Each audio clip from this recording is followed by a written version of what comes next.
Hello friends, welcome to my channel GD के analysis. आज इस वीडियो में बात करेंगे दो बड़ी खबर के बारे में, तो जो जुड़ी हुई है स्टॉक स्प्लिट से, और दोनों कंपनी के बारे में मैं आपको बताऊंगा पूरी डिटेल, पूरा फंडामेंटल क्या है और उसकी न्यूज़ क्या है। तो चलिए स्टार्ट करते हैं आज की वीडियो आपको इन्फॉर्मेटिव लगे तो प्लीज़ सब्सक्राइब जरूर कीजिए ताकि आपको मेरी आने वाली सारी वीडियो मिलती रहे। तो यहाँ पर मैं आपको बोलना चाहूँगा, आप मेरे व्हाट्सएप चैनल को भी ज्वाइन कर सकते हैं। इसका लिंक आपको मिल जाएगा डिस्क्रिप्शन बॉक्स के अंदर। काफ़ी इन्फॉर्मेशन होती है मैं जो वीडियो के थ्रू आप तक नहीं पहुँचा पाता। तो जैसे कि कोई मार्केट के दौरान कंपनी डिविडेंड अनाउंस करती है, बाइक लेके आती है, राइट इशू लेके आती है, बोनस अनाउंस करती है, तो और शेयर का सर्किट चेंज हो जाता है, वो भी इन्फॉर्मेशन मैं व्हाट्सएप पर डालता रहता हूँ। तो अगर आप मेरे चैनल पर नए हैं तो मेरे व्हाट्सएप चैनल को ज्वाइन कीजिए और मेरे यूट्यूब चैनल को सब्सक्राइब कीजिए। तो चलिए बढ़ते हैं खबर की तरफ।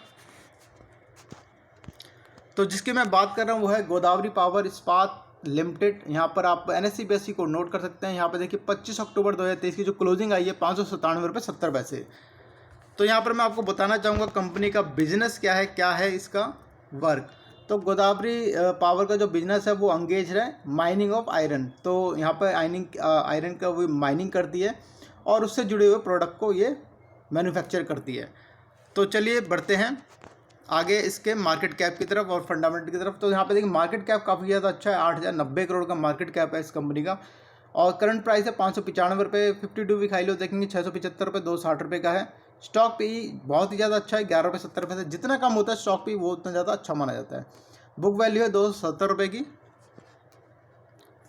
तो यहाँ पे देखिए मेन जो फैक्टर होता है, जो देखने वाला होता है, सबसे पहले तो ये देखिए कंपनी डिविडेंड देती रहती है यहाँ पर। तो ये मेन फैक्टर होता है हर कंपनी में डिसाइड करने के लिए कंपनी ग्रो अच्छा कर रही है या फिर नहीं कर रही। रिटर्न ऑन कैपिटल एम्प्लॉयड और रिटर्न ऑन इक्विटी, तो ये बहुत ज़्यादा अच्छा है, 27.5% और 22.5% के आसपास है। तो यहाँ पर मैं बोलूँगा अगर 20% से ऊपर किसी का भी ROCE होता है तो बहुत ज़्यादा अच्छा माना जाता है उसको, कि कंपनी अपने बिजनेस में, अपनी कंपनी जो बिजनेस में पैसा लगा रही है, कहीं से भी लगा रही है, उसका रिटर्न कितना आ रहा है, कितनी तेज़ी से आ रहा है, तो ये इसको रिफ्लेक्ट करता है। तो ये एक अच्छा साइन है। फेस वैल्यू है 5 रुपये की। तो यहाँ पे देखिए जो डाटा निकल के आ रहा है, ये सेलिंग डाटा लास्ट 3 साल का। तो यहाँ पे देखिए लास्ट 3 साल में, लास्ट 2 क्वार्टर में बिल्कुल इक्वली सेलिंग डाटा रहा, उससे पिछले क्वार्टर में अच्छा साइन देखने को मिला। तो अब यहाँ आप देख लेते हैं इसका रिजल्ट। तो अभी Q2 को रिजल्ट पेंडिंग है इस कंपनी के, तो लास्ट क्वार्टर के रिजल्ट को हम एनालिस करेंगे। तो सेलिंग डाटा देखिए 1317 करोड़ से 1326 करोड़ था, बिल्कुल बराबर। एक्सपेंसेस भी बराबर थे, 1049 करोड़ से 1020 करोड़। यहाँ पे ऑपरेटिंग प्रॉफिट मार्जिन यहाँ पे बढ़ के आए थे 20% से 23% हो गया था। और आगे बढ़ते हैं। नेट प्रॉफिट देखिए 170 करोड़ से 231 करोड़ के हो गए थे, और अर्निंग पर शेयर 12 रुपये से 17 रुपये के आसपास हो गई थी। तो लास्ट क्वार्टर के रिजल्ट एक ठीक ठाक नज़र आए थे यहाँ पर। अब हम देखेंगे कि कर्जे के बारे में बात करेंगे, कंपनी के ऊपर कर्जा कितना है। तो यहाँ पे देखिए 2023 में 317 करोड़ का है, जो पिछले था 428 करोड़ का। तो यहाँ पे कंपनी ने कर्जा कम करा है, ये एक अच्छा साइन है। तो चलिए बढ़ते हैं आगे।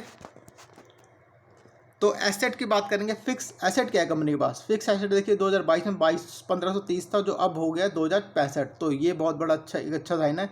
प्लांट मशीनरी में इन्वेस्टमेंट करा है कंपनी ने, यहाँ पे थोड़ी सी बिल्डिंग में और अच्छा खासा लैंड में इन्वेस्टमेंट करा। तो ये एक अच्छा यहाँ फिक्स एसेट इसका नज़र आ रहा है बनता हुआ कंपनी का। तो चलिए आगे बढ़ते हैं। तो जो मेन फैक्टर होता है यहाँ पे देखिए होल्डिंग पैटर्न काफ़ी ज़्यादा अच्छा है। यहाँ पे 63% के आसपास प्रमोटिंग होल्डिंग है। FIs की पार्टिसिपेशन देखने को मिल रही है 4.5% के आसपास।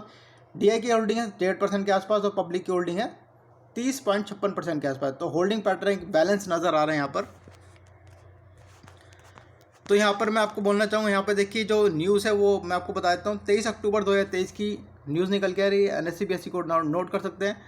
तो न्यूज़ ये है कि 3 नवंबर 2023 को बोर्ड ऑफ डायरेक्टर की मीटिंग है। मीटिंग के अंदर डिसाइड होना है इनका, एक तो फेस वैल्यू जो 5 रुपये की, उसको एक स्प्लिट करने का डिसीजन है। और तो यहाँ पर 3 तारीख को जो भी डिसीजन होगा उसके ऊपर मैं वीडियो जरूर लेके आऊँगा और आप तक पहुँचाऊँगा।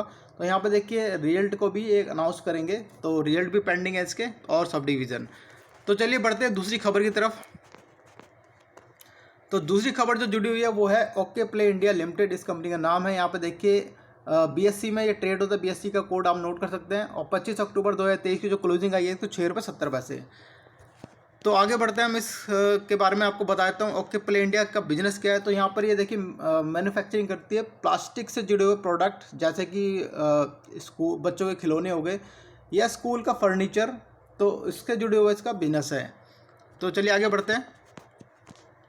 मार्केट कैप देखिए 246 करोड़ का बहुत छोटा मार्केट कैप है। करंट प्राइस 108 रुपये, 52 वीक हाई लो 136 रुपये 28 रुपये 60 पैसे। स्टॉक भी काफ़ी ज़्यादा बढ़ा हुआ है, ये एक नेगेटिव साइन है यहाँ पर। बुक वैल्यू है 18 रुपये 90 पैसे की। तो आगे बढ़ते हैं यहाँ पर। तो यहाँ पर देखिए रिटर्न ऑन कैपिटल एम्प्लॉयड एक एवरेज है 11% की। ROC रिटर्न ऑन इक्विटी मतलब कितना कंपनी रिटर्न बना के दे रही है इन्वेस्टर को, -5.5%। तो बहुत ही ज़्यादा नेगेटिव है, ये बिल्कुल नेगेटिव है, बिल्कुल ही। तो यहाँ पर देखिए फेस वैल्यू 10 रुपये की है, तो ये बहुत बड़ा नेगेटिव है रिटर्न ऑन इक्विटी। पिछले 3 साल का डाटा निकाल के लेके आए हूँ। तो पिछले 3 साल में देखिए जो सेलिंग लास्ट क्वार्टर में आई थी बहुत ज़्यादा गिरावट देखने को मिली थी, और पिछले उससे 3 क्वार्टर में देखेंगे तो 1 बाय 1 ऊपर तक नज़र आ रही थी। अब हम देखेंगे क्वार्टर 2 का रिजल्ट अभी पेंडिंग है, तो हम लास्ट क्वार्टर 1 के रिजल्ट को एनालिसिस करेंगे। सेलिंग देखिए मार्च 23 और जून 23 में देखिए 53 करोड़ से 43 करोड़ हो गई थी, कम हो गई थी। एक्सपेंस यहाँ पे घटे थे 43 करोड़ से 36 करोड़ हो गए थे। ऑपरेटिंग प्रॉफिट मार्जिन यहाँ पे घटे थे 18% से 16% हो गए थे। अब हम बढ़ते हैं इसके नेट प्रॉफिट की तरफ। नेट प्रॉफिट देखिए -2 से +36 लाख आ गए थे, क्योंकि टैक्समैन को काफ़ी ज़्यादा एक राहत मिली थी। यहाँ पे देखिए EPS -1 रुपये से प्लस में आ गई थी 0.16। तो चलिए आगे बढ़ते हैं। होल्डिंग पैटर्न की तरफ बढ़ेंगे। तो होल्डिंग पैटर्न में आप सबसे इंपॉर्टेंट बात मैं आपको बताऊंगा यहाँ पर देखिए सबसे पहले तो प्रमोटर की होल्डिंग देखिए 49% है। FIs की होल्डिंग 19.5%। DI की होल्डिंग 9 के बराबर है, और 31% के आसपास यहाँ पे पब्लिक की होल्डिंग है। तो सबसे इंपॉर्टेंट बात क्या है जो मैं आपको यहाँ पर बताने वाला हूँ, वो ये है कि प्रमोटर ने अपना 49% में से 77% को प्लेज करा रखा है। शेयर को प्लेज कराना कंपनी के प्रमोटर की तरफ से बहुत बड़ा एक नेगेटिव साइन होता है, जिसमें एक शेयर में एक तेज़ी जो होती है वो थोड़ा रुक जाती है, और बहुत नेगेटिव माना जाता है। 25 से 30% एक एवरेज होता है कि प्लेज चल जाता है, बट अगर 50, 60, 70% हो जाता है प्लेजिंग, तो वो एक नेगेटिव साइन हो जाता है। तो इसको ऐसे कंपनी को थोड़ा इग्नोर करना चाहिए जिनकी प्लेजिंग बहुत ज़्यादा है। पब्लिक के अंदर किस किस की होल्डिंग है सबसे ज़्यादा, तो यहाँ पर आपको बता रखा है कि ये बड़े प्लेयर हैं। 1.50%, 1.33%, 1.313%। यहाँ पे ये इनके पास स्टेक है 1.04%। तो मैं बताता हूँ आपको इसकी न्यूज़। यहाँ पे देखिए 23 अक्टूबर 2023 की न्यूज़ है ये। तो यहाँ पर आप देख सकते हैं कंपनी एक तो देगी एक रिजल्ट अपना क्वार्टर 2 के, और दूसरा जो स्टॉक स्प्लिट की न्यूज़ है 10 रुपये की फेस वैल्यू उसको स्प्लिट करेगी। और मैं आपको बताना चाहूँगा 9 नवंबर 2023 की जो डेट है वो रखी गई है, 9 नवंबर 2023। तो इस डेट को ये स्टॉक स्प्लिट भी अनाउंसमेंट हो सकती है और रिजल्ट भी अनाउंसमेंट होंगे। तो अगर आपको वीडियो इन्फॉर्मेटिव लगी हो तो प्लीज़ सब्सक्राइब जरूर कीजिए और मेरे व्हाट्सएप चैनल को भी ज्वाइन कीजिए। Thank you so much for watching my video.